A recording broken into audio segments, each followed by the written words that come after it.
Bismillahirrahmanirrahim. Bismillahirrahmanirrahim. Selanjutnya, kita akan mendengarkan pembacaan ayat suci Al-Quran.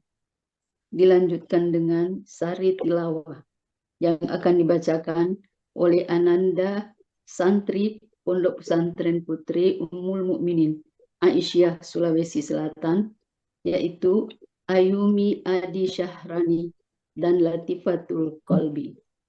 Kepada keduanya disilakan.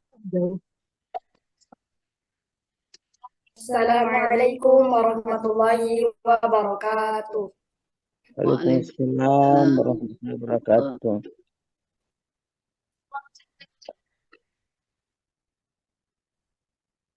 A'udzu billahi minasy syaithanir rajim.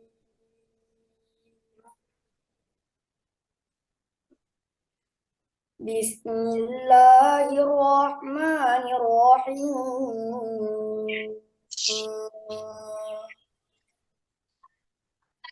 Wa atimmul hajja wal umrata lillah. Fa in uhsirtum famastaysara minal hadi. Wala taghliqu ru'usakum hatta yablughal hadiyu mahillah.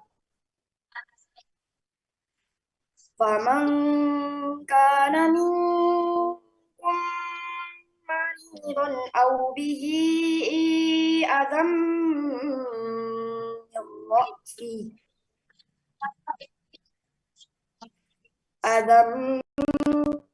ra'sihi fafidyatun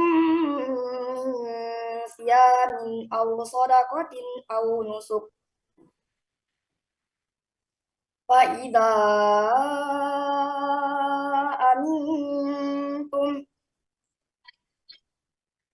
faman tamatta'a bil umrati ilal hajji famastaysara minal hadi.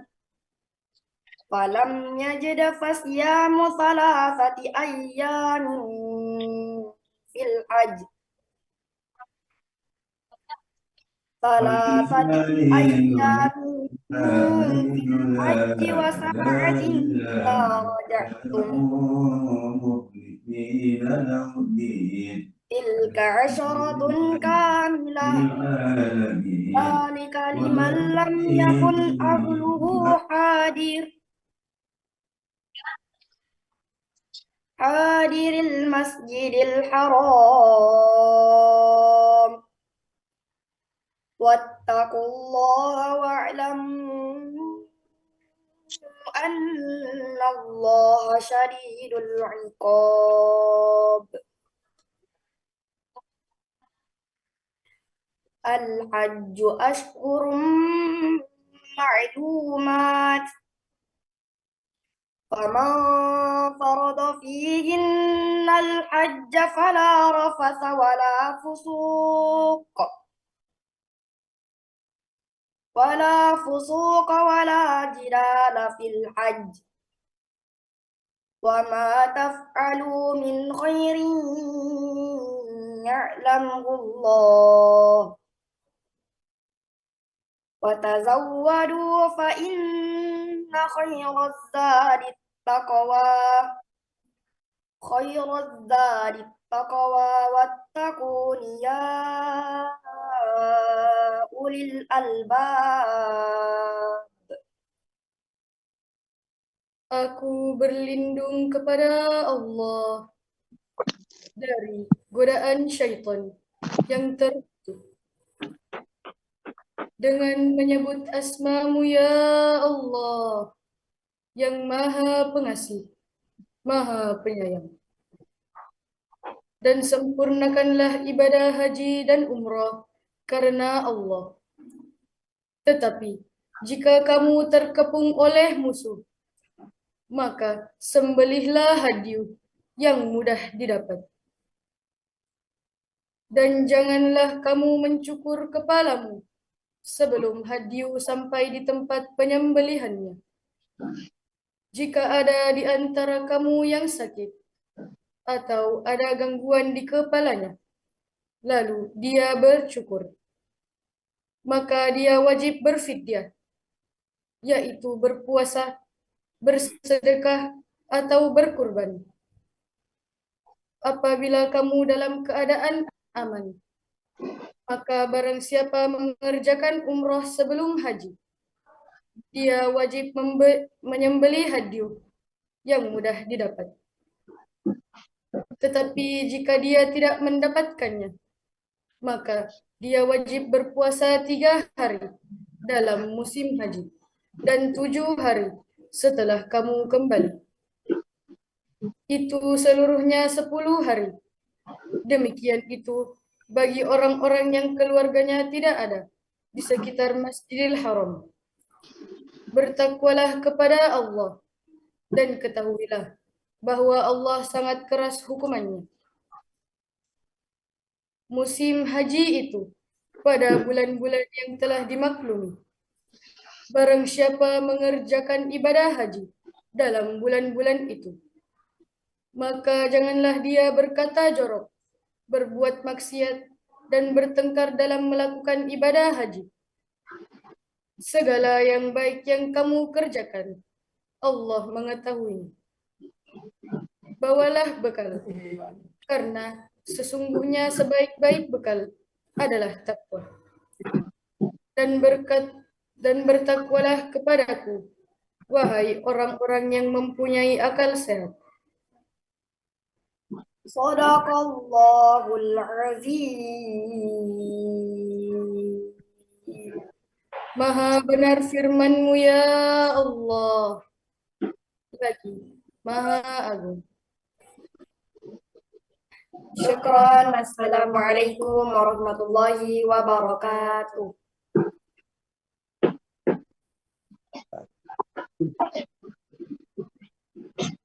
Demikianlah tadi pembacaan ayat suci Al-Quran yang dilanjutkan dengan sari tilawah yang telah dibacakan oleh ananda kita Ayumi Adi Syahrani dan Latifatul Kolbi.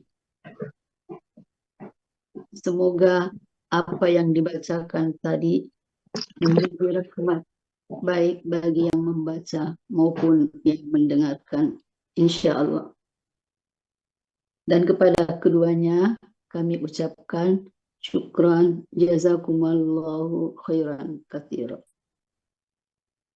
Selanjutnya, karena pemateri kita belum hadir, maka kita mengundang Ibu Pimpinan Wilayah Aisyah Sulawesi Selatan, Ibu Dr. Mahmuda M.Hum, untuk memberikan arahan-arahan. Kepada Ibu dengan hormat disilahkan.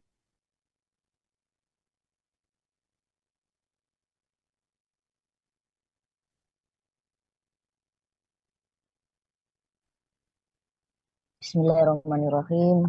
Assalamualaikum warahmatullahi wabarakatuh. Waalaikumsalam warahmatullahi wabarakatuh. Alhamdulillahirrahmanirrahim. Wassalatu wassalamu ala rasulillah. Nabiyina Muhammadin alihi wa sahbihi ajma'in. Asyhadu an la ilaha illallah wa asyhadu anna Muhammadar Rasulullah. Raditu billahi rabba wa bil islami dina wa bi Muhammadin nabiyya wa rasula. La haula wa la quwata illa billahil aliyyil azim. Pertama-tama tentunya dari alamin pada Allah Subhanahu wa taala, karena atas limpahan rahmat hidayah dan taufiknya menjadi kesempatan studi kali ini, tepatnya pada tanggal 29 Zulkaidah 1940 Hijriah berdasarkan kalender global tunggal, bertepatan dengan tanggal 17 Mei 2023. Karena itu selawat dan salam mari kita sampaikan kepada Nabi Muhammad SAW, tempat kita beriktibar kepada. Yang saya hormati para pimpinan wilayah Aisyah Sulawesi Selatan yang bergabung pada pagi hari ini, para ketua sekretaris majelis lembaga PSIP, kemudian direktur, beserta jajarannya yang alhamdulillah pagi ini akan melaksanakan pawai misalnya dengan milad Pondok Pesantren Fitri Umul Mukminin yang ke-40. Jadi alhamdulillah saya sudah berada di pondok dalam rangka semarak milad Pondok Pesantren Fitri Umul Mukminin yang ke-40. Dan saya hormati juga para ketua pimpinan Bapak Sosial Kesehatan, para ketua cabang, ranting, usaha. Alhamdulillah, insya Allah 2 hari lagi, tepatnya pada tanggal 19 Mei 2026 ini, Aisyah telah berusia 109 tahun. Sebuah usia yang alhamdulillah luar biasa, berikan kepada organisasi kita, seorganisasi gerakan Islam berkemajuan, sehingga kita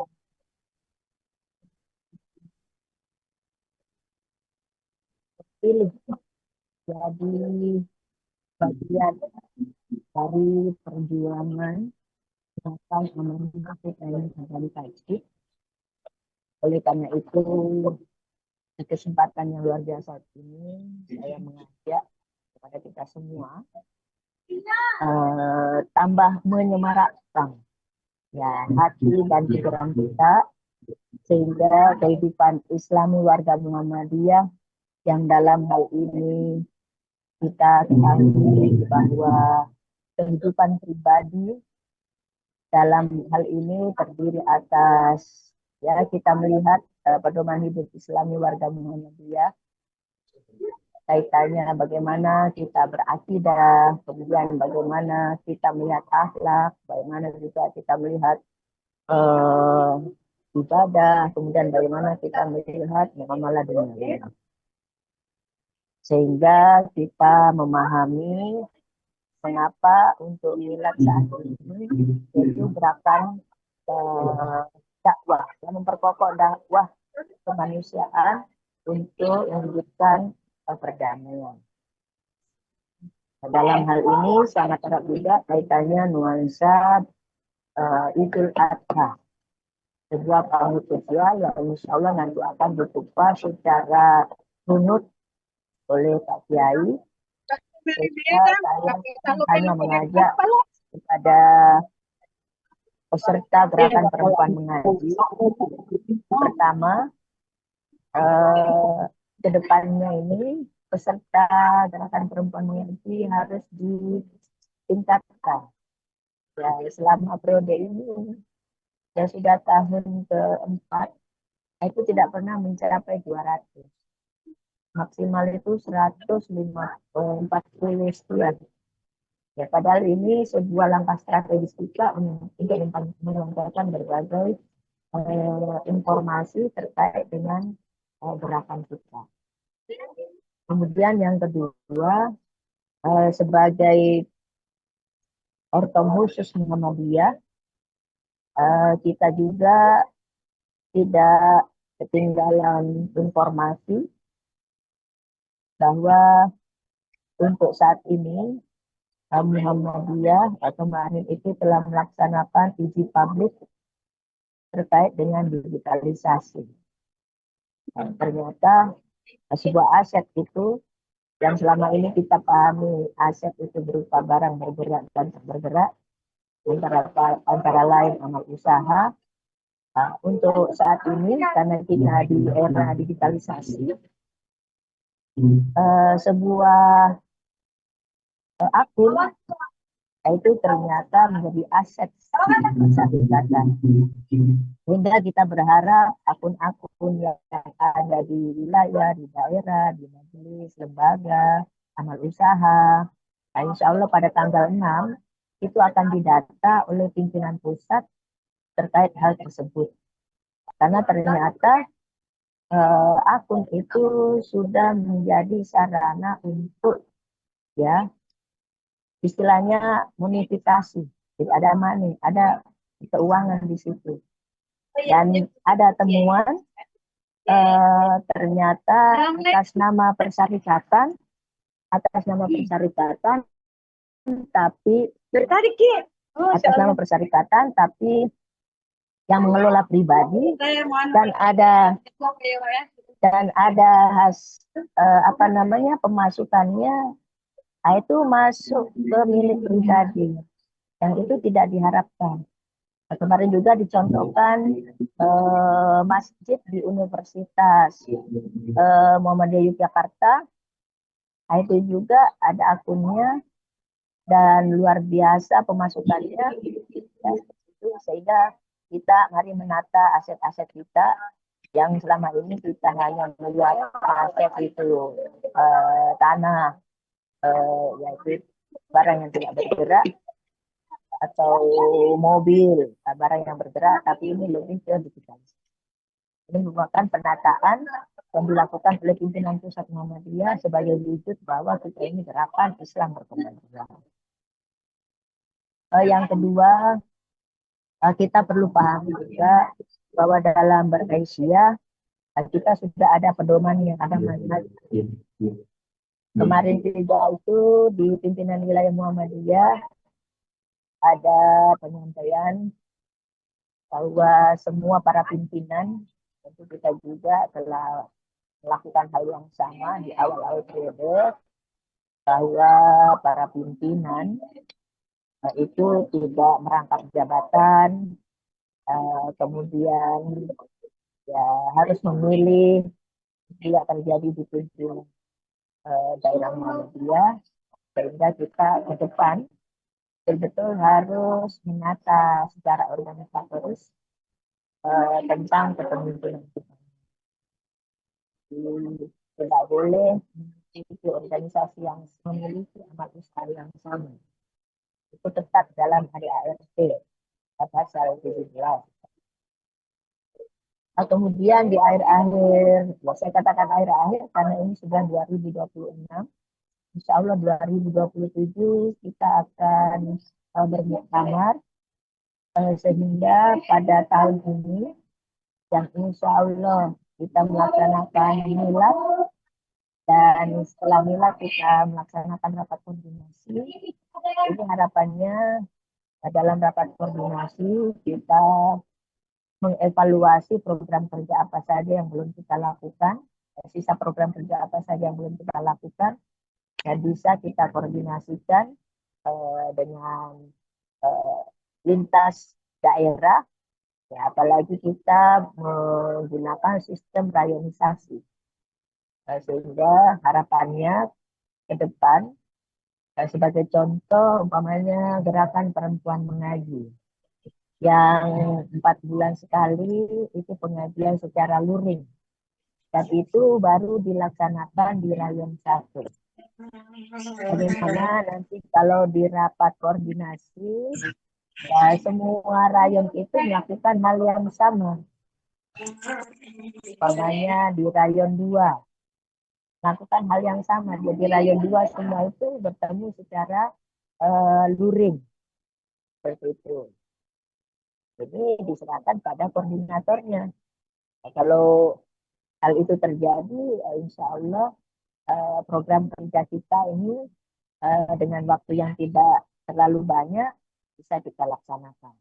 Karena dalam gerakan perempuan mengaji secara luring, kita bisa melaksanakan leading sektor kegiatan, namanya majelis ekonomi, melaksanakan pameran, kemudian majelis kesehatan, melaksanakan pemeriksaan kesehatan, kemudian lembaga penelitian dan pengembangan menyebarkan angket, melakukan survei, kemudian lembaga lingkungan hidup juga mencermati bagaimana praktik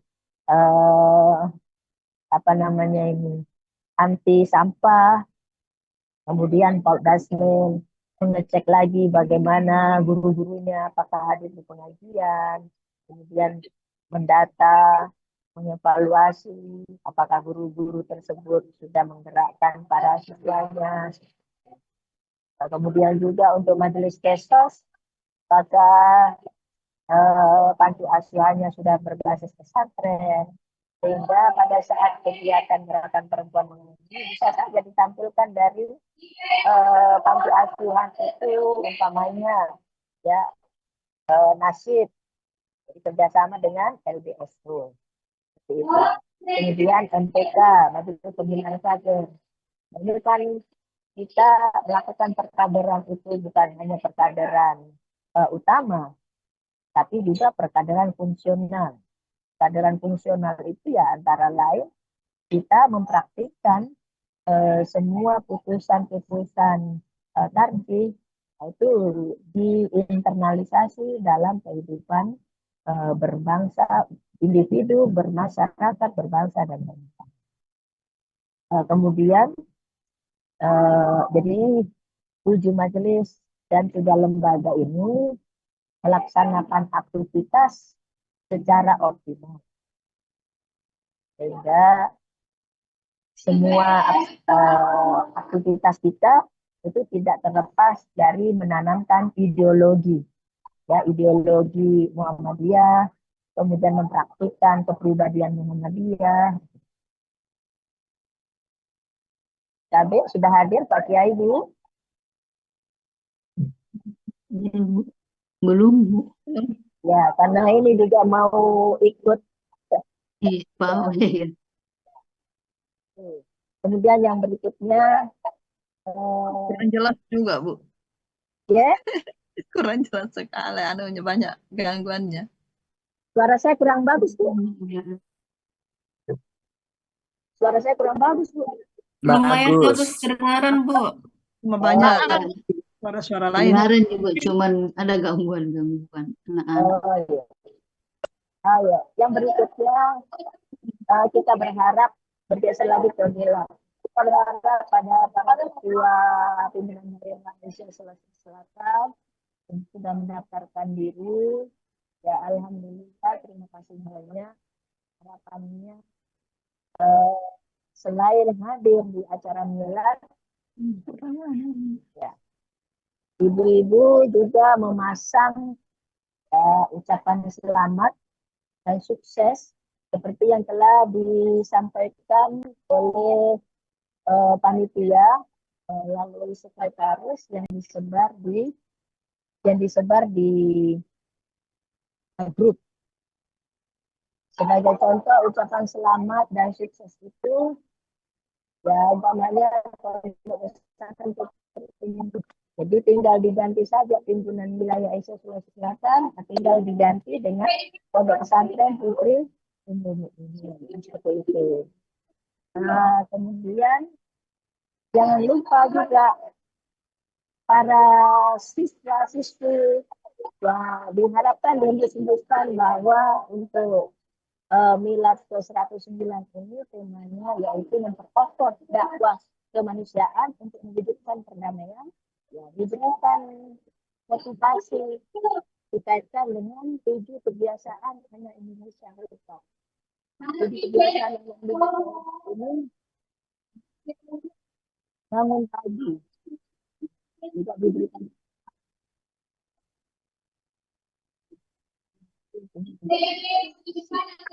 Sudah ada suara tak, Ibu? Ya, bisa pada posisi yang agak Halo, tidak terganggu, Bu Ketua. Ada banyak suara. halo, sudah Bu? Sudah banyak sekali gangguan, Ibu. Halo, Iya, sudah bagus Bu? iya, iya. Sudah bagus, Ibu. Oh, ya. Sehingga ini harapannya pada tanggal 19 Mei 2026, ya harapannya semua pimpinan daerah, cabang, ranting itu turut merayakan walaupun nanti sifatnya Zoom. Sifatnya Zoom. Dan ini merupakan gerakan masif sehingga kita bisa memperingatkan kepada masyarakat Asia yang bertanggung seperti itu. Kemudian kembali lagi ada internalisasi gerakan. Jadi dalam hal internalisasi gerakan tidak ada lagi yang mengatakan salimina, contoh. Tidak ada lagi yang menggunakan kafaratul majelis. Tapi yang ada itu wal asr. Itu bagian dari ini. Kemudian nasrul minallah wa fatun qarib. Kemudian lagi kalau kita mengatakan tidak pakai summa. Bukan summa assalamualaikum, tidak pakai summa. Summa itu milik organisasi lain. Jadi yang kecil-kecil inilah yang harus kita internalisasikan pada diri, keluarga, dan beberapanya para guru, teman-teman kami, diharapkan mengikuti pengajian ini sehingga kedekatan kita di diri nampak positif terkait dengan internalisasi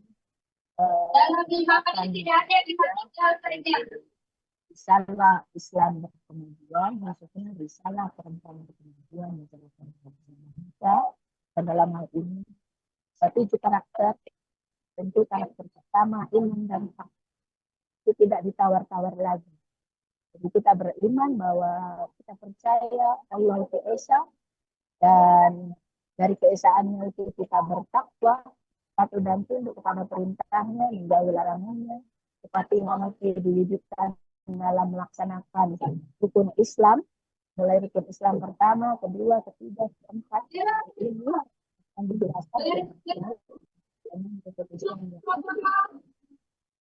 Kemudian kita keinginan untuk kita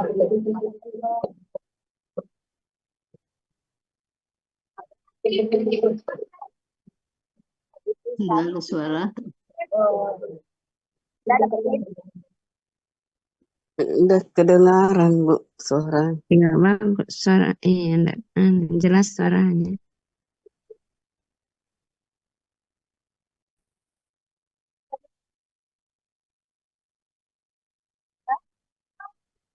Belum, Bu, belum jelas.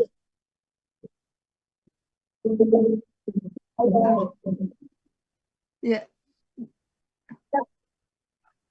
Ini jalan. sudah mulai jalan, sudah Bu. Jalan anak-anak. Sudah tidak bisa didengar, tidak ada lagi. Oh, sudah mulai jalan anak-anak. Bagusnya tadi di ruangan BP, Bu, kedap suara. di ruangan BP, Bu. Ruangan BP. Tidak bisa memang di luar. saya sudah di dekat masjid ini. Yang samping masjid. Oh, Iya, enggak. tak masuk dulu di ruangan. Tidak bisa kok di dalam.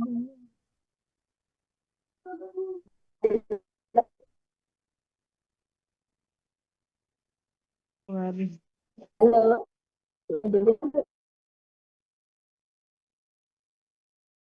Belum ada. Sudah didengar? Paling dekat kantor, Bu. Masih di kantor, Ki. Kedap suara di ruangan kepala sekolah. Tadi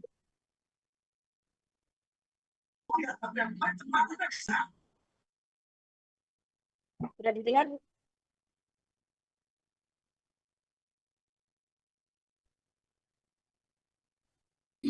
Ya, itu saya serahkan kepada Ibu Ketua Majelis Tabligh Ketarjihan untuk melanjutkan. Halo? Sudah bagus, sudah bagus.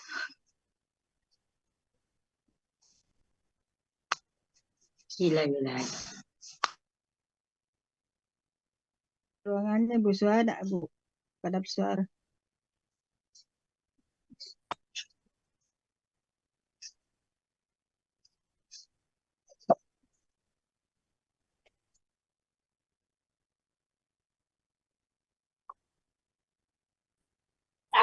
Iya, insya Allah masa dia anu aku pernah di sini sama kakak. di timur. Halo.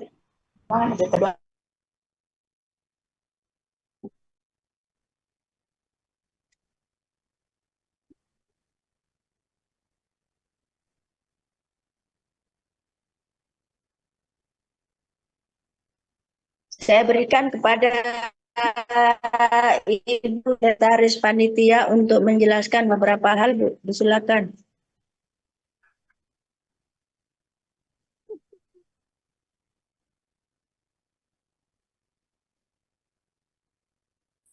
Ibu Ketua Panitia tidak hadir di room ya, Bu Ketua.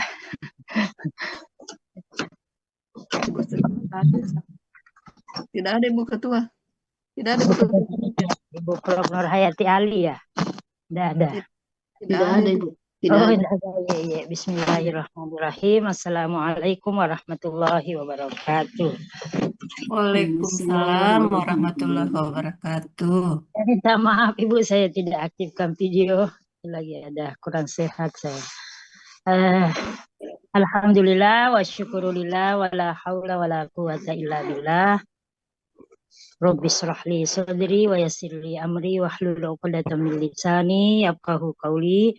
Ibu-ibu pimpinan wilayah Aisyah Sulawesi Selatan, Ibu Ketua PWA, Ibu Sekretaris, Ibu Wakil Ketua PWA, Ibu Bendahara, Wakil Bendahara, Ibu-ibu pimpinan daerah Aisyah Sulawesi Selatan, Ibu-ibu Ketua Majelis, Lembaga dan anggota yang saya muliakan. Ya, Ibu Ketua, mendadak saya memberikan informasi terkait persiapan Milad Aisyah yang ke-109. Ibu, insya Allah akan diadakan di Kota Pinrang, di Kabupaten Pinrang pada tanggal 31 Mei 2026. Insya Allah rangkaian acara Milad, syiar Milad dan kegiatan pimpinan wilayah Aisyah Sulawesi Selatan itu ada 3 kegiatan besar, yakni pertama di tanggal 28, 29, 30 ya, mungkin puncaknya di 29, 30 ya, itu kegiatan Aisyah Creative Fest. Ya, itu kegiatan yang dimotori langsung oleh Majelis Ekonomi dan Kewirausahaan Pimpinan Wilayah Aisyah Sulawesi Selatan. Itu kegiatan telso, apalagi pameran ya, itu di Kabupaten Pinrang ya, ini dalam rangka syiar Milad juga, nanti puncak Miladnya di tanggal 31. Jadi kegiatan Aisyah Creative Fest ini nanti akan dihadiri langsung juga oleh Ibu Ketua Umum Pimpinan Pusat Aisyah bersama Ibu Wakil Ketua Ibu Latifah Iskandar, Koordinator Majelis Ekonomi dan Ketenagakerjaan Pimpinan Pusat Aisyah. Insya Allah puncaknya itu di tanggal 30. Sehingga ibu-ibu yang edaran terkait dengan pelaksanaan Milad Aisyah yang resepsi Milad, puncak Milad itu di tanggal 31 hari Ahad, diusahakan di hari Sabtu ya, ibu-ibu sudah ada yang hadir ya di Kabupaten Pinrang. Namun sebelumnya juga di tanggal sesudah itu di tanggal 30 masih ada kegiatan pimpinan pusat Aisyah. Karena pimpinan wilayah Aisyah Majelis Pembinaan Kader yang tuan rumah, itu tanggal 30 di Gedung Serbaguna Aisyah, pelatihan kepemimpinan Aisyah. Hadir nanti juga pimpinan pusat Ibu Ketum yang akan buka. Jadi sebelum ke Pinrang, Ibu Ketua Umum dulu membuka acara pelatihan kepemimpinan di Gedung Serbaguna Aisyah khusus untuk rayon berapa itu ya, menghadirkan ada kalau tidak salah 6 Sulawesi keseluruhan ya, ada juga mungkin di Kalimantan ya. Yang jelasnya acara pimpinan pusat itu Majelis Pembinaan Kader sebagai tuan rumah pelaksana acara. Insya Allah ketiga acara ini kita berusaha ibu-ibu sekalian sukseskan acara pelatihan kepemimpinan pimpinan pusat yang tuan rumah pimpinan wilayah Aisyah, pelaksana Majelis Pembinaan Kader Pimpinan Wilayah Aisyah Sulawesi Selatan. Untuk acara Di situ ada di bagian kotak kecil yang untuk disobek, ada tulisan untuk panitia. Nah itu nanti kalian sobek, masukkan ke dalam box yang disiapkan oleh panitia. Yang di Ummul. Minta maaf, ada yang terbuka kayaknya. Karena saya bukan di Ummul ini. Oke. Tadi Ibu Ketua menyampaikan syiar milad ya, syiar milad. Sebenarnya edaran milad itu sudah disebarluaskan Panduan Milad ke-109. Pimpinan Pusat Aisyah sudah kami sebar ya ke pimpinan wilayah Aisyah, pimpinan daerah Aisyah, dan pimpinan amal usaha Aisyah. Tema milad kita kali ini memperkokoh dakwah kemanusiaan untuk mewujudkan perdamaian. Nah, di kegiatan milad, insya Allah puncak milad tanggal 19 disampaikan oleh Ibu Ketua PWA tadi. Puncak milad Aisyah ya, acara prosesi milad itu tanggal 19. Kegiatan refleksi milad ke-109 Aisyah oleh pimpinan Pusat Aisyah dilangsungkan pada hari Selasa ya lusa 19 Mei di Convention Hall Walida Dahlan Universitas Aisyah Yogyakarta.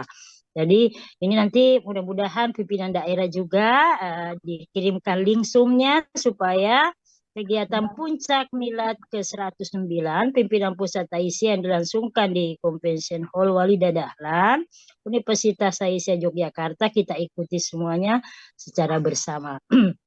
Terkait syiar, tadi Ibu Ketua PWA sudah sampaikan, ibu-ibu pimpinan daerah dan amal usaha ya, Susulsel bisa memasang spanduk yang telah dikirim Ibu Marham, tim IT PWA, di amal usaha ya, seperti di amal usaha pendidikan tinggi, di INAS, di Ummul, di Taman Kanak-kanak, di SD ya, di SMP, Madrasah Sanawiyah, SMA Aliyah, Muallimat, itu kita berusaha pasang sebagai bentuk syiar mensyukuri milad ya, hari kelahiran Aisyah yang sudah berusia 109. Nah itu saya kira Ibu sekalian sudah dikirim juga kemarin oleh Ibu Sekretaris Pimpinan Wilayah Aisyah Sulawesi Selatan kepesertaan ya, peserta milad Aisyah, dan sudah ada tempatnya kemarin tadi malam ya, Maros dengan PDA Pangkep sudah menyampaikan ada sedikit perubahan. Jadi kalau ada perubahan Ibu, kami dari panitia, sekretaris panitia minta di chat ya, dikirim ke grup PDA supaya penyampaian ini kami segera teruskan ke panitia lokal milad 109 Aisyah di Kabupaten Pindrang.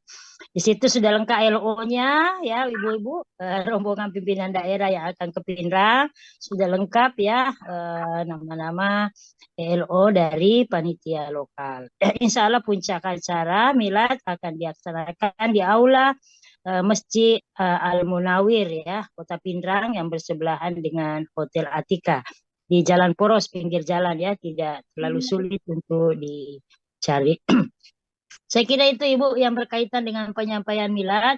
Insya Allah testimoni dari berbagai tokoh ya, kita juga akan usahakan ditampilkan. Kalau ibu-ibu pimpinan daerah punya apa yang akan dipamerkan ya, UMKM dan seterusnya bisa dibawa dan dilaporkan ke Majelis Ekonomi ya, pimpinan wilayah Aisyah Sulawesi Selatan atau Majelis Ekonomi pimpinan daerah Aisyah Kabupaten Pindrang. Saya kira itu Bu, mungkin sudah pembicara sudah hadir.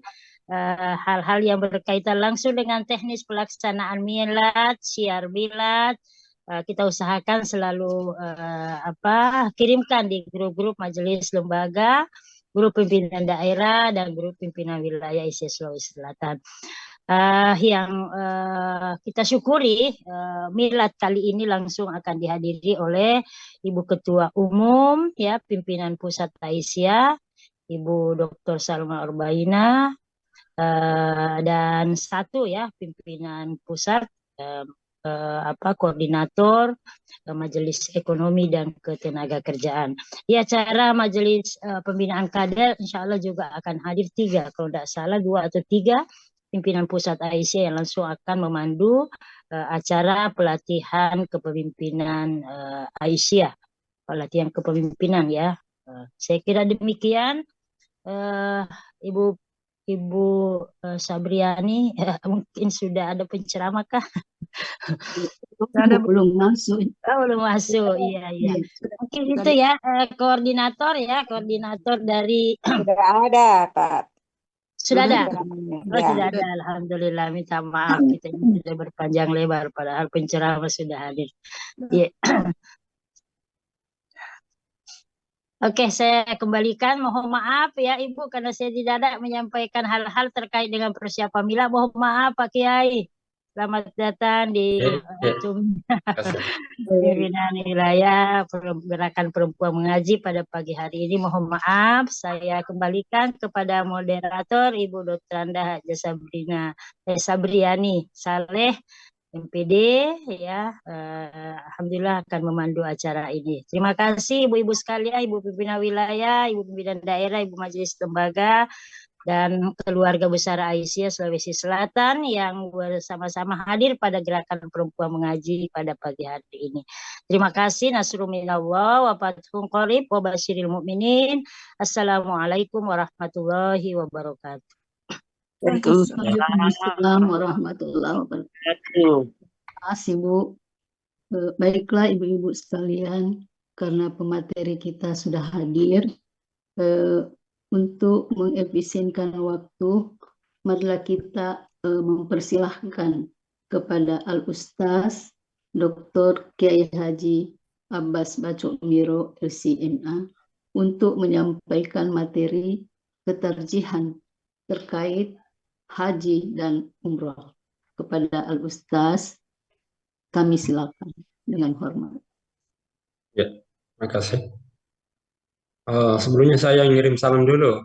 Nitip salam, menyampaikan salam dari Muhammad Taat, Dekan Fakultas Agama di Umsurah, Ibu Amirah. Ya, waalaikumsalam warahmatullahi wabarakatuh. Tadi malam baru tiba dari Umsurah, ada kegiatan 3 hari di sana. Oh iya, baik Ustaz. Salam balik Ustaz. Terima kasih. Bismillahirrahmanirrahim. Assalamualaikum warahmatullahi wabarakatuh.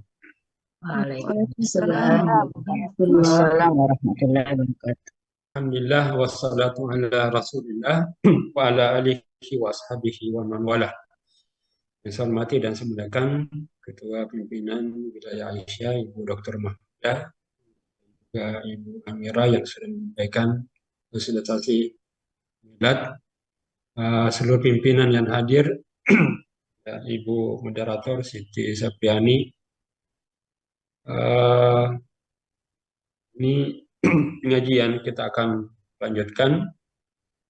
Sekali lagi minta maaf kembali ini karena itu subuh agak rawan kalau subuh pengajian subuh, dan biasanya kalau pengajian subuh banyak saja dialog dari jamaah-jamaah azan sulit kita hindari.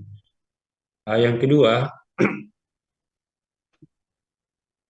pengajian Aisyah seperti ini saya kira bukan hanya penyampaian materi, tapi silaturahim, ya, mengkonsolidasikan, mensosialisasikan program kerja bagian dari gerakan. Saya kira ini punya nilai dan strategis ya kita lakukan pada saat melakukan pengkajian. Yang ketiga, tema yang kita angkat ini terkait dengan haji dan umrah. Kita tidak berpikir bahwa kita ini belum berangkat, belum mendaftar, ataukah belum menunggu seat. Tapi setidaknya itu ada paham, ada motivasi, ada niat. Karena nilai ibadah yang kita lakukan itu berangkat dari kesadaran. Dari kesadaran diri untuk melakukan suatu pekerjaan. Yang kita silakan dengan niat. Jadi innama a'malu binniyat wa innama likulli imri'in ma nawa. Jadi puasa misalnya puasa Arafah tanggal 9 nanti itu kapan dimulai? Saat kita sadar dan berniat itu sudah dapat pahalanya. Tapi puncaknya di tanggal 9. Tapi kapan mulainya pahala itu dihitung? Saat kita menyadari bahwa ada tuntunan puasa Arafah. Lebih panjang itu. Jadi saat kita berniat, saat kita menyadari diri pentingnya puasa Arafah, puasa tanggal 9 itu sudah berjalan argo pahala. Nah, sama dengan haji. Kapan nilai pahala haji itu kita peroleh? Itu tidak hanya pada saat kita berihram, ataukah bertalbiyah, ataukah bertawaf. Tapi dimulai kapan? Saat kita sadar bahwa ini adalah amalan yang saya harus lakukan, yang saya mau niatkan, sehingga ya materi itu tidak membatasi pahala haji dan umrah. Maka niat-niat itu walaupun belum mendaftar, tapi ada niat itu sudah boleh jalan. Setidaknya wa innama likulli imri'in ma nawa. Ada niat untuk melakukan itu. Allah memberikan penghargaan dari apa yang kita niat. Sehingga motivasi kita jamaah yang berbahagia ibu sekalian, ketika mengkaji umrah, haji dan umrah adalah harapan kita bahwa kita termasuk orang yang meyakini bahwa haji dan umrah bagian dari pilar agama. Bunyal Islamu ala khamsin. Syahadati an la ilaha illallah wa anna Muhammadar Rasulullah. Antara hal yang harus kita sadari dan kita yakini, dan itu dihadirkan dalam paham kita, dalam sikap kita, bahwa haji itu bagian dari rukun agama yang harus kita lakukan sesuai dengan kemampuan. Ya, kemampuan itu dimulai dari mana? Dari niat. Ya. Dari mana? Pada saat ingin mencoba mengilmui, ya, ilmu-ilmu tentang haji dan umrah. Sama dengan zakat. Walaupun kita belum menjadi muzakki, belum menjadi orang yang berpunya, yang punya harta mencapai nisab. Dari nisabnya 85 gram. 85 gram sekarang kalau emas 2,9 atau 3 juta yang 24 karat. Kalau 14 karat mungkin seharga 1,5. Dengan sekian 170 juta, ya, itu kita sudah miliki, ya, baru berzakat. Itu belum dari situ.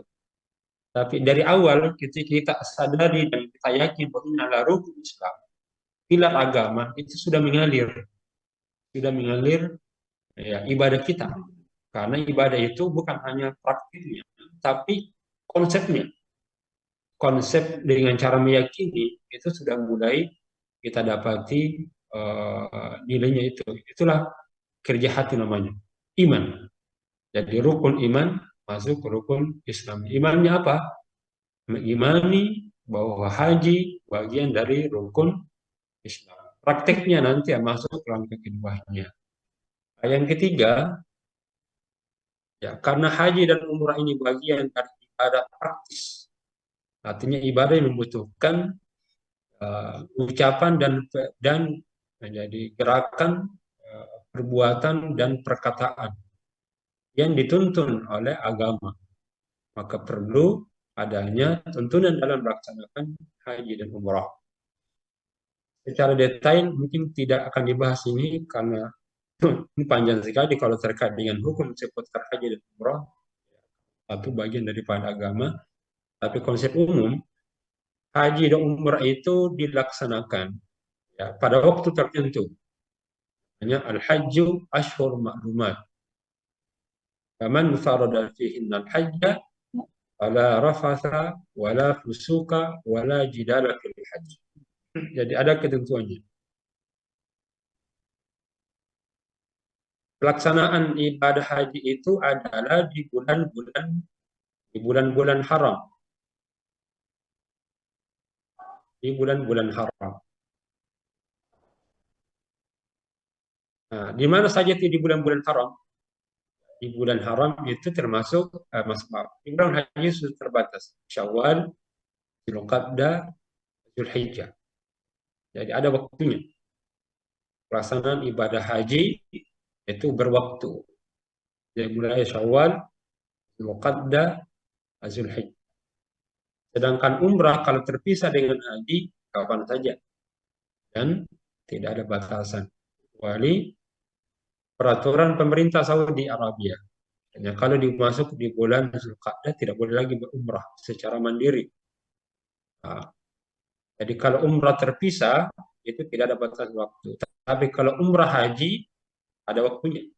Waktunya itu dimulai Syawal, Zulqa'dah, dan Zulhijjah.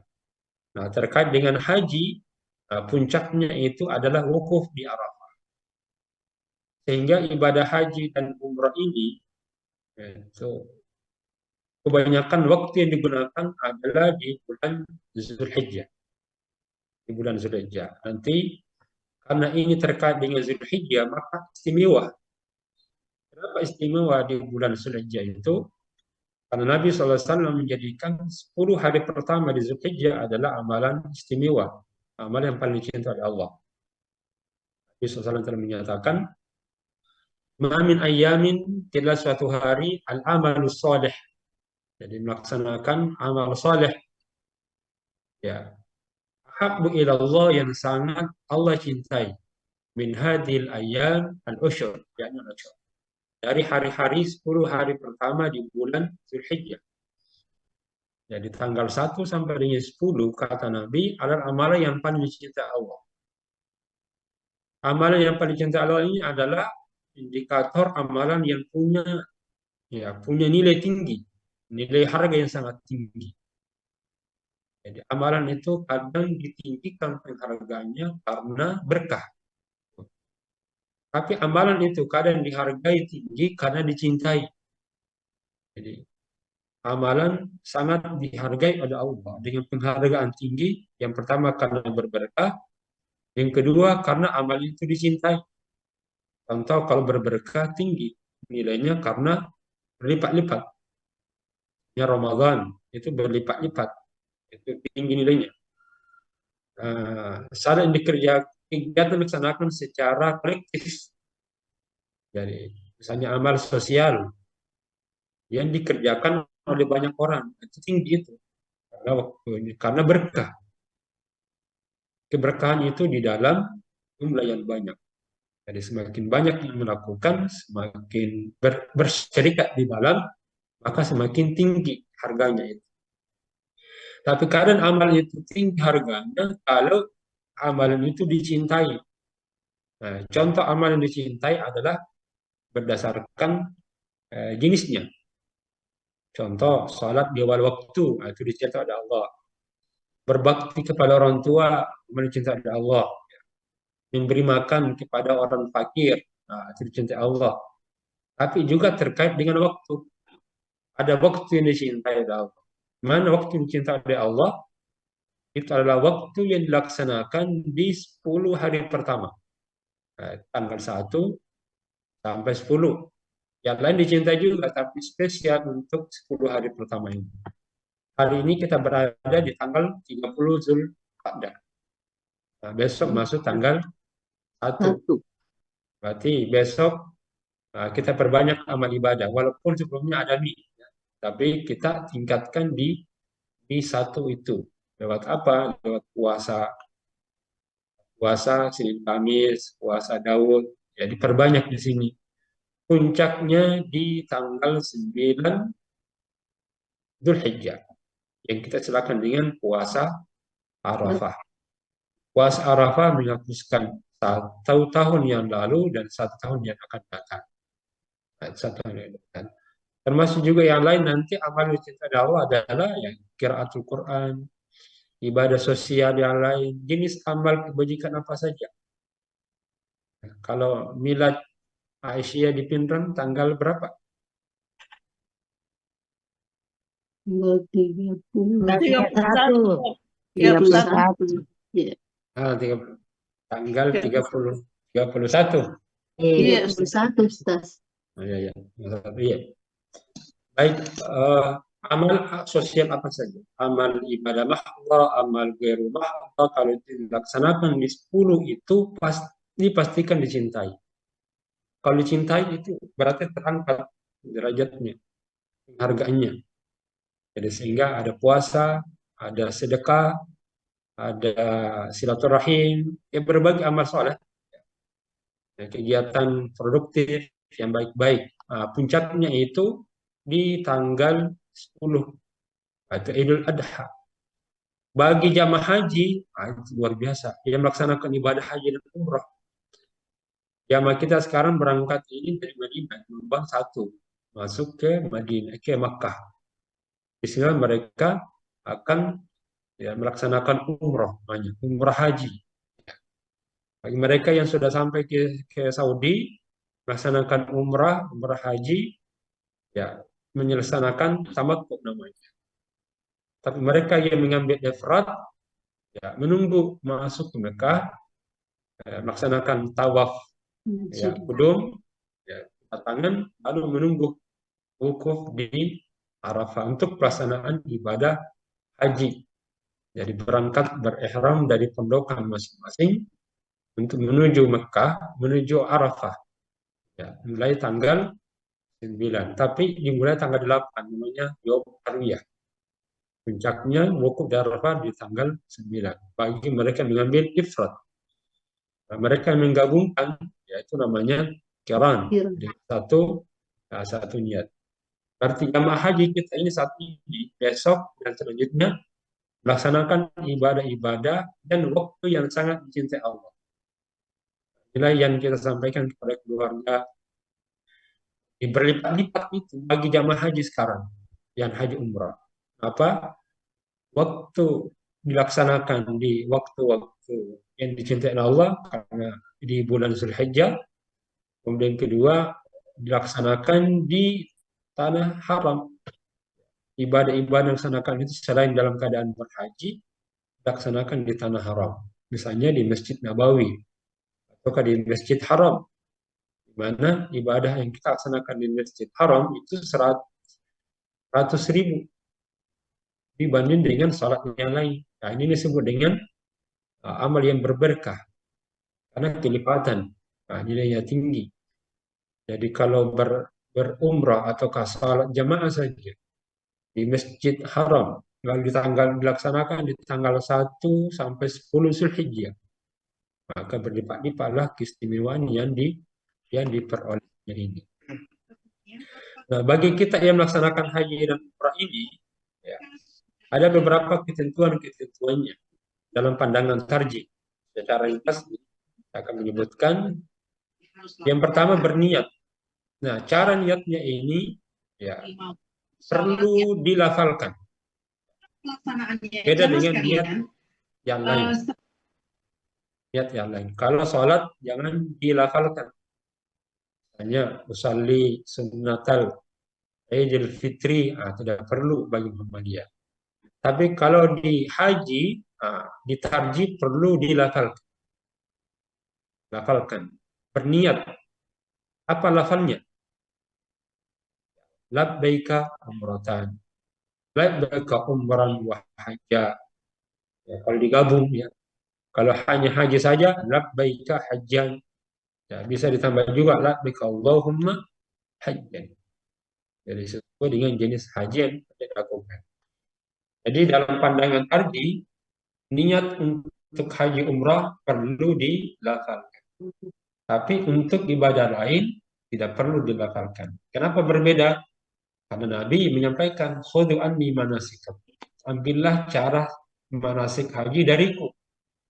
Dan cara niatnya Nabi ketika berniat berhaji itu dilafalkan dengan kalimat labbaik Allahumma umrah. Apa lafalnya yang kita gunakan? Bolehkah kita ganti ini? Misalnya, nawaitu, saya mau berniat.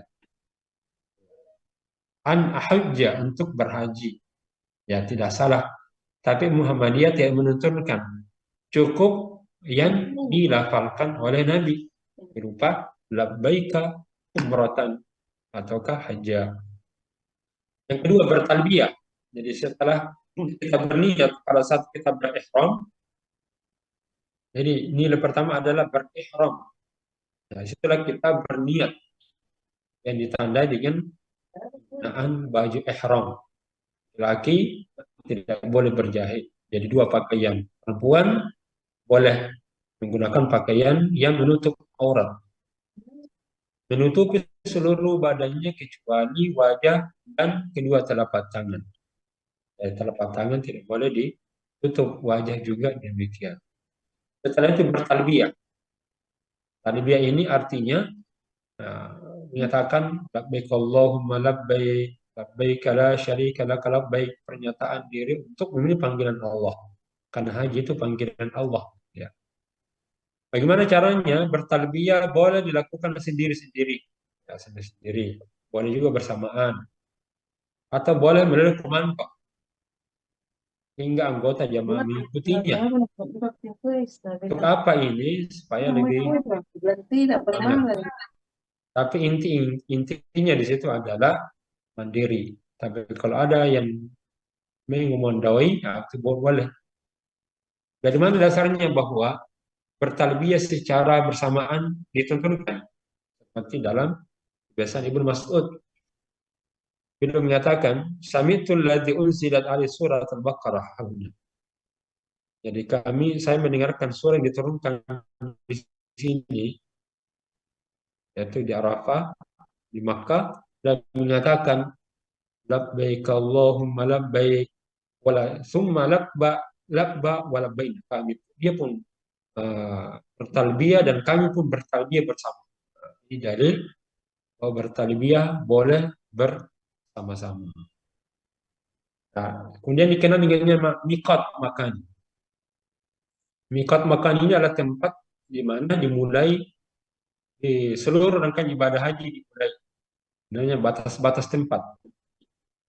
Kalau untuk di Indonesia itu lewat selatan, namanya Alamla. Nah, itu mulai menggunakan ihram di situ. Ya. Ya. Jika muncul kasus, misalnya kasus tentang dari manakah para jamaah datang melalui miqat, tapi tidak melewati salah satu dari miqat yang ada, kan ada 4. Maka para ulama, kata Abu Hanifah, berijtihad dengan memulai ihramnya kira-kira 20 marhala dari Mekah. Jarak ini adalah jarak miqat terpendek. Jadi kalau tidak melalui 4 tempat itu, boleh dari mana saja arahnya. Yang penting jaraknya adalah 90 km dari Mekah. Jadi boleh mengambil dari mana saja. Kalau tidak melalui 4 tempat itu. Nah, bagi jamaah yang menggunakan pesawat seperti di Indonesia, pesawat terbang, tidak wajib berihram. Tidak wajib berihram saat melewati jalan di atas pesawat. Apa yang diwajibkan? Setelah mendarat di daratan yang akan ditempuh perjalanan selanjutnya. Berarti di Jeddah. Jadi, jika pesawat mendarat di wilayah luar miqat ditentukan, maka miqatnya adalah miqat yang akan dilaluinya adalah sampai sejajar dan sudah ditentukan sebagai miqat. Ya, maka ada fatwa ya terkait dengan itu. Jadi maka miqat makan ihramnya adalah wilayah serta selalu berlaku hukum seperti median wilayah tersebut. Tidak diperbolehkan mendatangi Mekah kecuali dalam keadaan ihram. Karena bandara internasional untuk kedatangan jamaah haji yang langsung Mekah berada di Jeddah, maka jamaah yang datang melalui jalur penerbangan miqat berihramnya adalah Bandara King Abdul Aziz di Jeddah. Nah, ini putusan tarjih. Jadi kalau ada berumrah lalu miqatnya di King Abdul Aziz, ya sah. Ataukah berhaji, ya tidak mengharuskan di atas pesawat saat melewati Alamla. Nah, ini sudah fatwa. MUI juga sudah memfatwakan, apalagi di tarjih. Jadi tidak perlu kita ragu bahwa salat kita ini, haji kita sah saat berihram di. Nah, kemudian tawaf setelah kita sampai di kota Mekah, masuk Masjid Haram untuk melaksanakan tawaf. Apa syarat-syarat tawaf itu? Konsep tawaf ini, tawaf pada asasnya disyaratkan bersuci dari hadas dan najis karena tawaf sama seperti sholat dalam banyak aspek. Jadi syarat tawaf sama dengan sholat, tetap bersuci. Hanya di situ ada bedanya. Kalau hanya dalam tawaf boleh berbicara, asal pembicaranya yang baik-baik. Jadi sambil tawaf 7 kali, laki-laki membuka bagian sebelah kanannya terbuka pinggulnya, pundaknya. Sedangkan untuk tawaf kelilingnya ini boleh berbicara. Nah, bacaan-bacaan di dalamnya ini tidak ada tuntunan zikir-zikir tertentu kecuali pada saat rukun yamani. Di sudut rukun yamani dekat dengan Hajar Aswad, itulah baca doanya. Rabbana atina fid dunya hasanah wa fil akhirati hasanah wa qina adzabannar. Nah, di sela-selanya itu kalau ada kebutuhan, misalnya berbicara dengan orang lain, hanya dia mau minum sambil berjalan, sambil berbicara, maksudnya sambil berihram, bertawaf, itu tidak membatalkan. Ya, ada hajatan-hajatan, tapi ini sifatnya yang baik-baik, bukan yang buruk-buruk. Kalau kebutuhan hajatan berbicara kemaslahatan, maka tidak membatalkan. Nah, ini ada kasus jika terjadi hadas kecil, jadi batal wudhunya ketika sedang tawaf dalam keadaan jamaah penuh sesak. Ini sudah tawaf ifadah, kan? Banyak sekali jamaah, sulit kita mau mengambil tempat, terutama di saat puncak haji, dan tidak memungkinkan mendapatkan air. Jikapun bisa mendapatkan air, tapi akan menyusahkan dan memberatkan karena jauhnya dan sulitnya keluar dari putaran itu. Maka berdasarkan prinsip kemudahan dan menyediakan kesulitan, tawaf tetap dilanjutkan tanpa mengulangi wudhu dengan dasar keringanan dan hindar kemudarat. Dari tahap pertama, kedua, batal wudhunya, mau keluar sulit, susah, tidak mudah, ya, maka lanjutkan saja. Kecuali kalau mudah ada di air dan tempatnya mudah keluar, maka sebaiknya berwudu lalu kembali melanjutkan, tidak mengulangi lagi dari awal, melanjutkan tawaf ke-5, ke-6 dan ke-7. Tapi kalau kondisi dan padat, susah untuk bergeser dan keluar, maka dilanjutkan tanpa wudhu, ya, tanpa mengulangi wudhu lagi. Nah, jika seorang perempuan mengalami haid sebelum ataupun ketika sedang melakukan haji, maka ia tidak melakukan tawaf, namun tetap melakukan seluruh perbuatan haji yang lain. Dia datang dalam keadaan haid, maka tidak tawaf, tapi dia bisa lakukan sa'i. Ya. Jika seseorang terkena najis yang tidak mungkin dibersihkan, seperti orang yang selalu kencing terus-menerus, atau perempuan yang sedang istihadah, darah yang tidak ada henti-hentinya setelah haid, tuntas tapi masih ada darah mengalir. Menurut kesepakatan ulama, tidak mengapa ia melakukan tawaf dan tidak dikenakan sanksi apapun. Jadi ini lagi tawaf, kemudian ya, keluar istihadahnya, belum tuntas selesai tawaf, ya lanjutkan saja. Dan ini tidak dikenai sanksi apapun. Nah, tawaf tidak harus dilakukan dengan segera, ya, berkesinambungan terus-menerus dalam, tidak harus dilakukan secara berkesinambungan. Ya, jadi bisa berhenti, tidak membatalkan, tapi sebaiknya diberlanjutkan. Nah, wanita yang mengalami haid sebelum sempat melakukan ifadah pada zaman sekarang di mana tidak mungkin menunda keberangkatan pulangnya yang sudah terjadwal, karena penundaannya itu sangat menyulitkan, akan menimbulkan mudarat, maka boleh menggunakan obat penahan haid jika dia menghendaki. Ada terjadi Ya, bisa dilakukan, diperkirakan kalau ini dilakukan, maka akan tertinggal kepulangannya. Maka konsep kemudahan dan menghindarkan kemudaratan, ya, oleh fatwa tadi boleh menggunakan obat penahan haid untuk sementara. Atas syariah dibolehkan melakukan tawaf ifadah bagi perempuan haid tanpa denda apapun. Atas dasar adanya keadaan darurat. Ya, jadi kalau adanya keperluan mendesak. Tawaf ifadah tidak boleh tinggal sebab ia adalah rukun haji. Nah, ini biasanya terjadi dalam keadaan darurat yang mengharuskan dia mungkin harus pulang, ya, harus ikut dengan kloternya. Ya. Tawaf wada, jadi ada jenis tawaf wada. Ini namanya tawaf perpisahan. Kalau tawaf wada bagi perempuan yang sedang haid tidak perlu dilakukan. Ya. Sesuai dengan hadis pada sesuai dengan hadis Ibnu Abbas. Jadi ada orang-orang diperintahkan agar menjadikan akhir dari kunjungannya mereka ada di Mekah, ada tawaf Baitullah. Namun hal yang diringankan bagi para wanita yang sedang mengalami haid.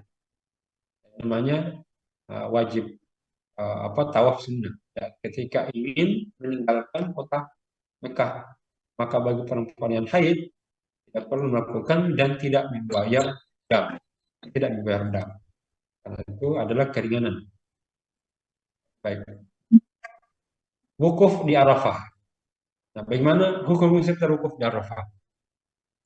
Arafah ini adalah salah satu tempat melaksanakan manasik yang terletak paling jauh dari Mekah.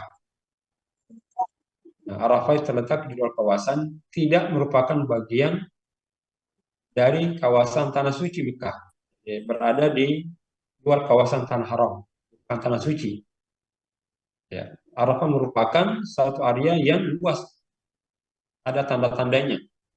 Inilah tempat untuk melaksanakan wukuf di sana. Ya, apa yang dianjurkan, ditentukan sebelum sampai ke Arafah? Disunahkan untuk singgah di Namira. Ya, ini ya yang merupakan batasan untuk masuk ke kawasan Arafah kalau memungkinkan. Tapi karena mungkin terbatas, waktu sangat sempit atau mendesak-desak, maka tidak harus sampai di Namira. Ya. Nah, jika tidak memungkinkan, maka boleh langsung ke Arafah dan di sana melakukan khutbah Arafah dan sholat zuhur dan asar secara kasar dan jamak takdim. Nah, waktu yang sah untuk melakukan wukuf itu sejak awal tanggal 9 Zulhijjah hingga sebelum nahar. Jadi orang yang sampai di Arafah melakukan wukuf setelah zawal, jadi zuhur tergelincir matahari hingga terbenam sore.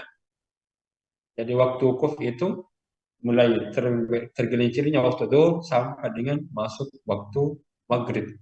Nah, barulah kita meninggalkan Arafah menuju Musdalifah. Ya. Nah, orang yang karena sesuatu dan lain sebab problem transportasi kepadatan, ada halangan, baru bisa sampai ke Arafah setelah matahari Arafah terbenam. Maka melakukan wukuf secukupnya dan kemudian meninggalkan Arafah berangkat menuju Musdalifah. Nah, orang yang baru bisa tiba di Arafah beberapa saat sebelum terbit fajar itu melakukan wukuf sebentar, berangkat ke Musdalifah. Kemudian, baik, hari Arafah juga merupakan hari pembebasan dari neraka. Banyak dilakukan Allah serta hari yang insya Allah doa makbul. Maka bagi orang yang berwukuf apa yang dikerjakan? Hendaklah memperbanyak istighfar dan taubat serta penyesalan atas segala dosa-dosa dengan kekhusyuan dan keikhlasan hati yang mendalam. Ini perbuatan-perbuatan ataukah ibadah-ibadah yang harus dimaksimalkan. Memperbanyak istighfar, memohon doa kepada Allah Subhanahu wa Ta'ala, kemudian hati yang khusyuk, tunduk, itu yang dimaksimalkan. baik ini sekarang di Musdalifah. Setelah selesai dari Arafah ke Musdalifah, hanya sekarang Musdalifah ini kan padat. Maka disunnahkan kalau longgar itu mabit. Tapi karena sangat terbatas, maka hanya lewat saja. Termasuk orang-orang yang berumur tua. Itu hanya melewati, namanya murur. Kalau sempat ambil batu, maka kita ambil batu di Musdalifah. Ya. Jadi, nah, selama perjalanan dari Arafah, maka yang dipergunakan, yang terbanyak adalah baca talbiyah. Ya, talbiyah. Allahumma labbaik, dan juga berdoa. Ya. Selama mabit, salat maghrib, isya ditunaikan secara jamak, akhir, dan kasar. Kalau mungkin ya tidur. Ya, kalau tidak, ya hanya tinggal sejenak lalu berangkat dia. Dan setelah kita mengambil kredit. Setelah itu di Mina. Ya. Di pada tanggal 10 Mina, tanggal 10, setelah sampai di Mina, yang pertama kita lakukan adalah haji, adalah melempar jumrah. Namanya jumrah Aqabah. Banyak 7. Posisi paling ujung sekali, namanya dekat dengan kota Mekah. Kalau kita berangkat dari Musdalifah, namanya ada Jamratul Ula, Wusta, Jamratul Aqabah, inilah yang paling terjauh, yang dekat ke arah Mekah.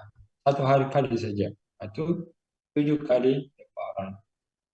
Setiap kali batu dilemparkan itu, ya, takbir, diucapkan takbir dan berdoa.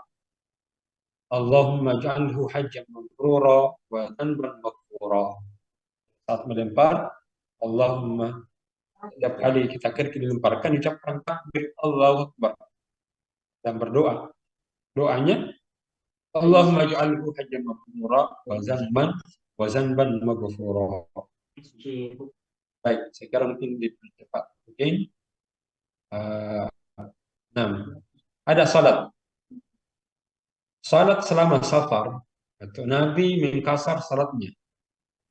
Selain dapat juga di bagi musafir yang bermakmum kepada imam mukim melakukan salat tamam. Ini bagi perjalanan dari Indonesia ke Saudi Arabia, jangan dipaksa. Kalau dalam perjalanan ternyata ya, berjalan, maka sebaiknya digabung kasar. Yang dari Jeneponto datang ke Makassar, ya. Lalu di Jeddah, perjalanan ini digabung. Di atas pesawat, ya. Jadi ada keringanan untuk mengkasarnya. Yang 4 jadi 2 rakaat. Ya, duhur digabung dengan asar. Dalam perjalanan dituntunkan lebih bagus di jamak di kasar. Nah, bagaimana kalau di Saudi? Apakah tetap di jamak atau di kasar?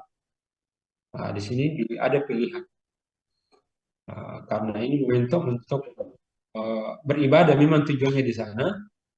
Sampai di sana kita sholat sesuai dengan keadaannya, mengikuti imam saja. Sholat pada waktunya, jamaknya. Pun kalau di jamak ya tidak salah, karena posisinya masih dalam keadaan safar. Dan bagi mereka yang melaksanakan dam ini, karena melaksanakan haji tamattu. Ya. Jadi dam berasal dari bahasa Arab artinya darah. Jadi binatang ternak yang darahnya ditumpahkan sebagai denda atau suatu pelanggaran lakukan. Melakukan kesalahan haji. Ya. Kesalahan haji ini tidak membatalkan. Ya. Misalnya menggunakan atau cukur rambut, menggunakan pakaian yang berjahit, ya. Maka ini bayar. Dan yang kedua namanya haji.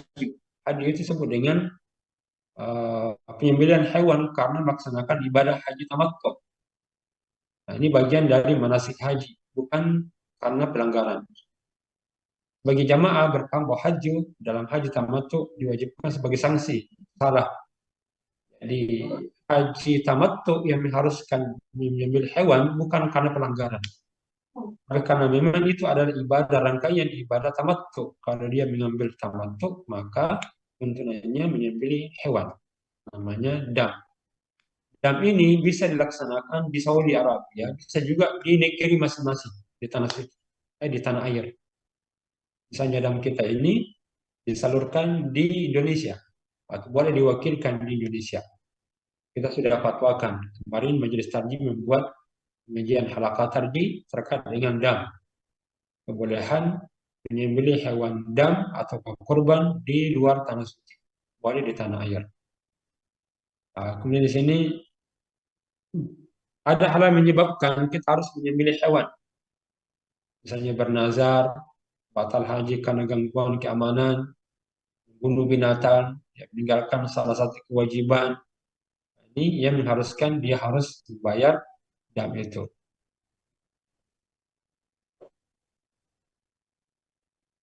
Nah, terakhir badal haji. Badal haji ini, ya, ibadah haji dilakukan oleh seorang untuk atas nama orang lain yang telah memiliki kewajiban untuk melakukan ibadah haji. Namun karena orang tersebut ada uzur sehingga tidak dapat melaksanakannya, maka pelaksanaannya didelegasikan kepada orang lain. Itu bagi mereka yang ada kemampuan. Tapi karena umur tua, maka boleh dia membadalkan kepada yang tidak lagi.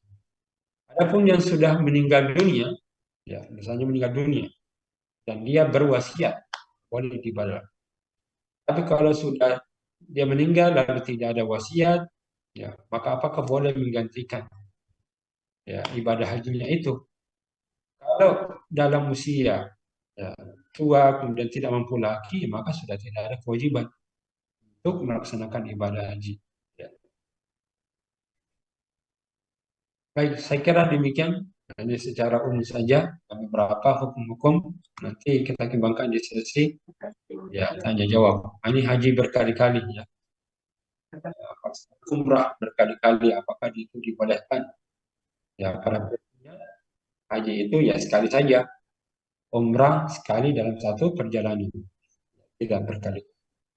Baik, saya kira dulu supaya ada hasil tanya jawab. Ya.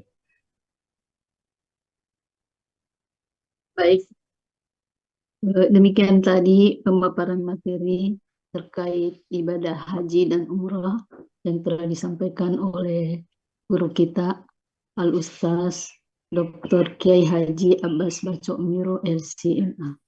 Kepada Ustaz tak lupakan mengucapkan jazakumullahu khairan katsira. Baik Ibu-ibu sekalian, saya kira di antara kita ada yang ingin mengajukan beberapa pertanyaan. Mungkin tinggal 1-2 ya, karena mengingat waktu. Ya, silahkan Ibu yang ingin mengajukan pertanyaan.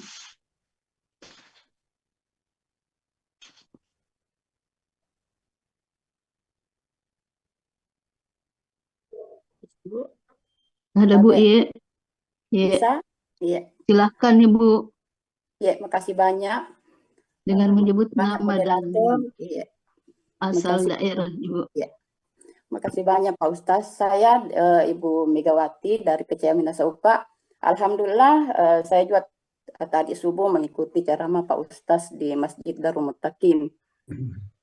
Pertanyaan saya lanjutkan tadi Pak Ustaz tentang ibadah di bulan Zulhijjah itu adalah ibadah yang dicintai Allah Subhanahu wa taala. Yang saya tanyakan tentang berpuasa tanggal 1 sampai 10 Zulhijjah. Berarti termasuk ibadah yang sangat dicintai Allah Subhanahu wa taala. Tetapi saya ini misalnya saya melakukan saya melakukan puasa tanggal 1 sampai 10 Zulhijjah. Tetapi pada hari Jumat itu, diantaranya itu pada tanggal 22 Mei, saya punya undangan pengantin siang, Pak Ustaz.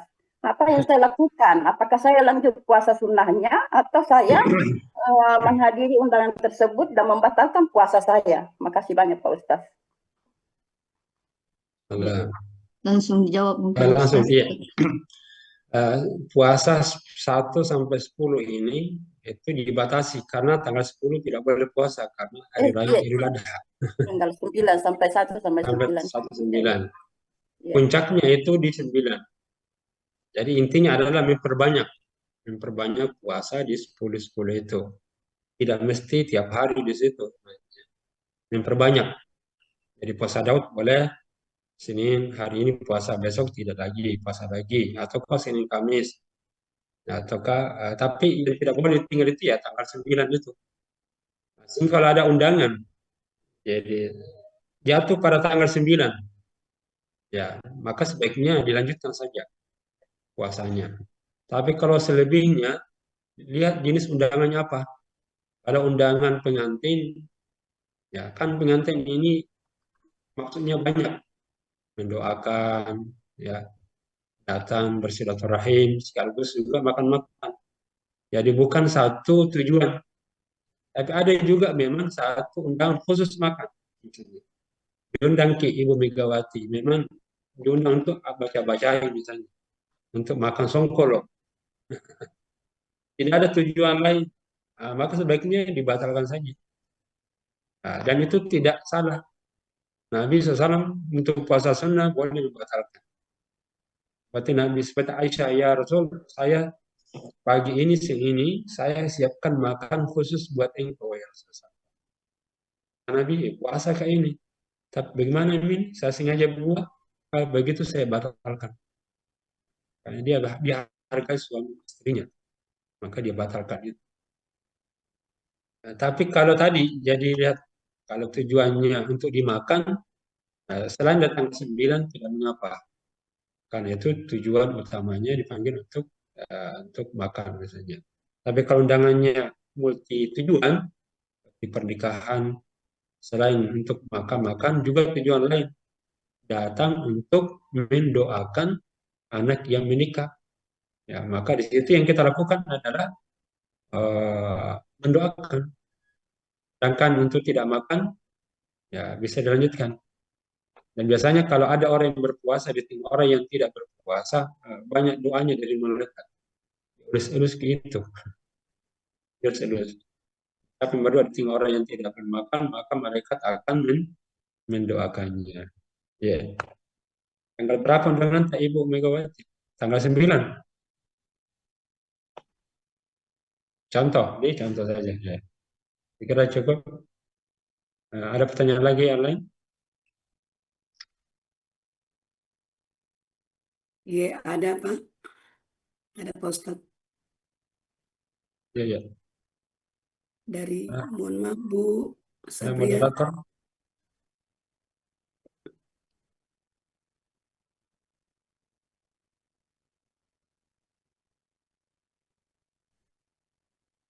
Tafadhal, silakan Bu.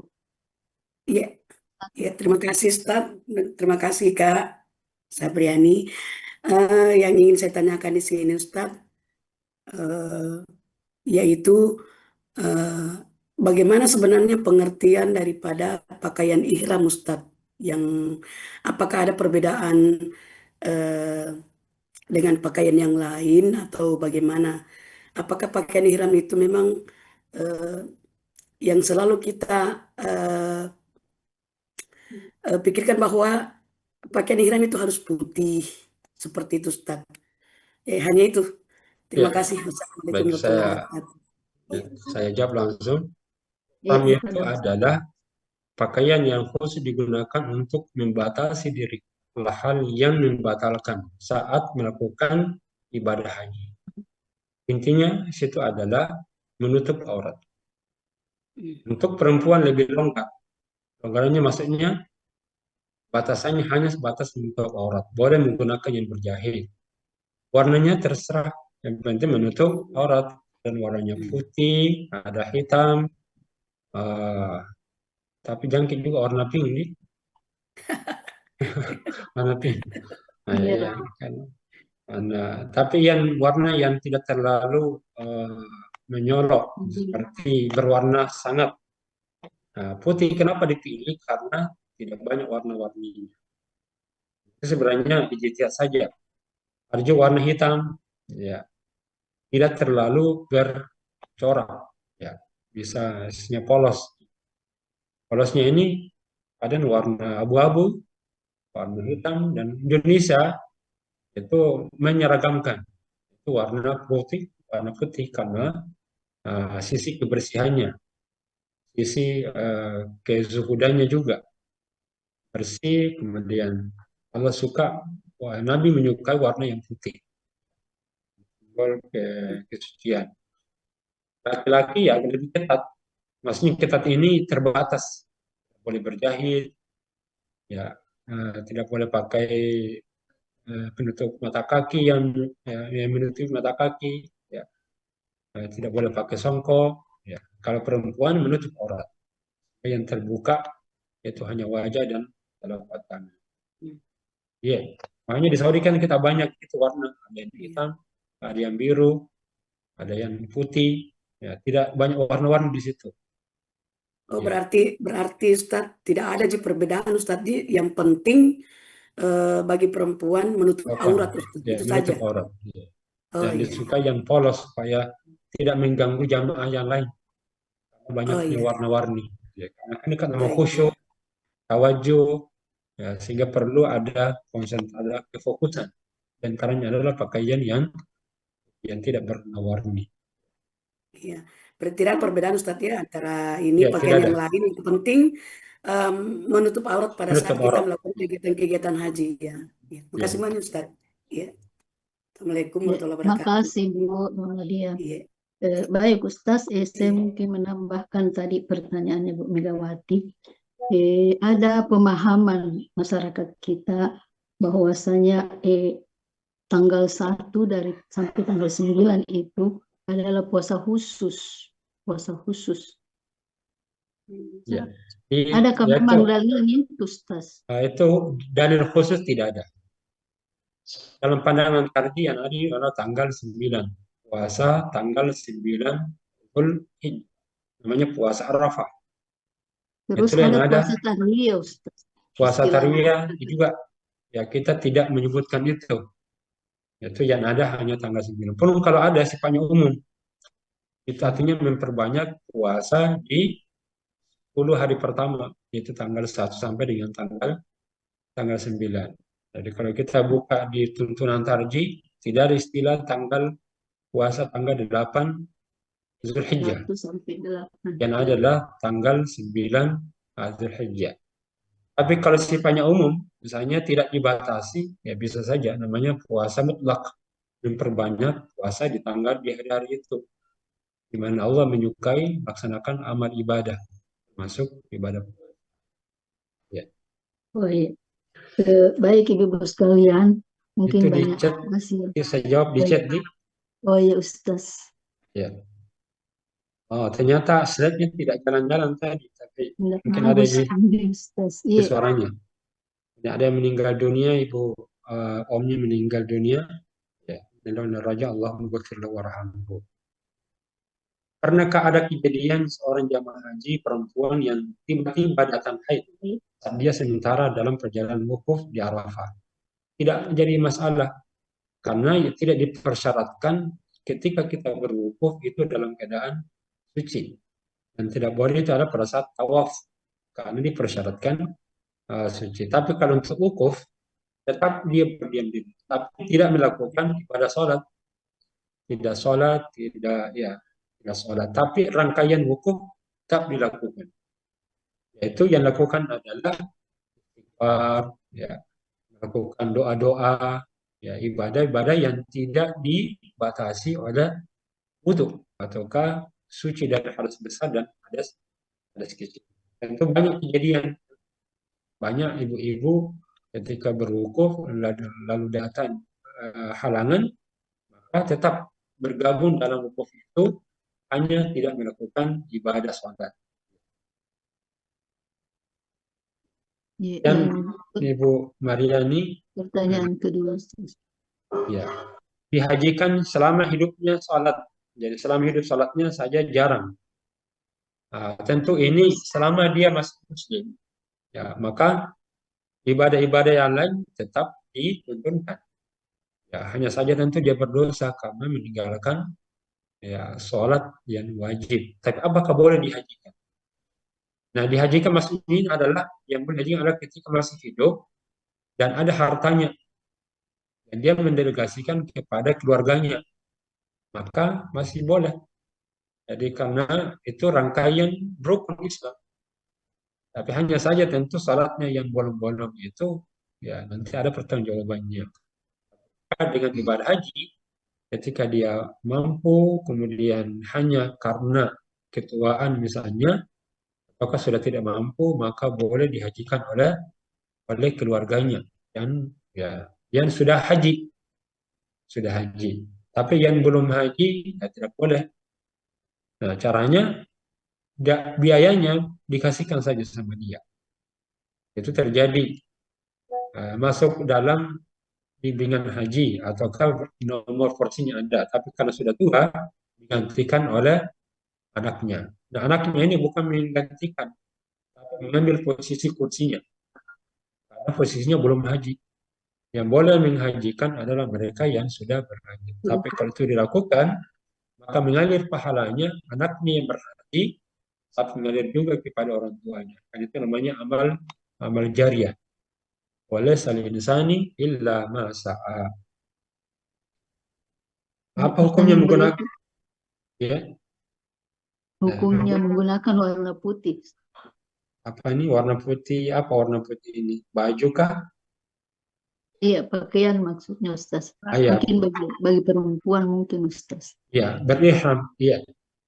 Disukai Nabi warna putih. Ya. Baik laki-laki maupun perempuan, sehingga menggunakan warna putih ini ya sah. Apalagi ya di Indonesia banyak seragamnya warna putih. Ya. Sebenarnya ini waktunya sudah. Iya, kita saja. Sudah habis ya. Tapi saya lihat masih banyak pertanyaan.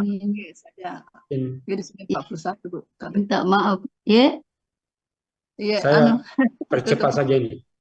Jadi jika tidak meminum obat yang menghentikan haid, umumnya adalah calon jamaah haji, itu dilakukan akibat kekhawatiran tidak maksimal ibadah selama ibadah haji. Ya, kalau mungkin yang darurat saja, jangan terlalu cepat menggunakan obat pengganti. Tapi kalau kondisi tawaf ifadah, maka tidak mengapa dia menggunakan. Waktu saya melakukan haji tahun lalu, saya berkorban di Indonesia. Karena melihat kondisi pengorban di sana tidak terlalu transparan. Boleh berkorban di sini, di Indonesia. Orangnya di Saudi berkorban di Indonesia. Sama juga damnya orangnya di sana, tapi bisa disembelih di Indonesia. Ya. Selanjutnya. Baik, saya kira demikian. Ya, saya kira mohon maaf ibu-ibu. Insya Allah kita akan bertemu pada pertemuan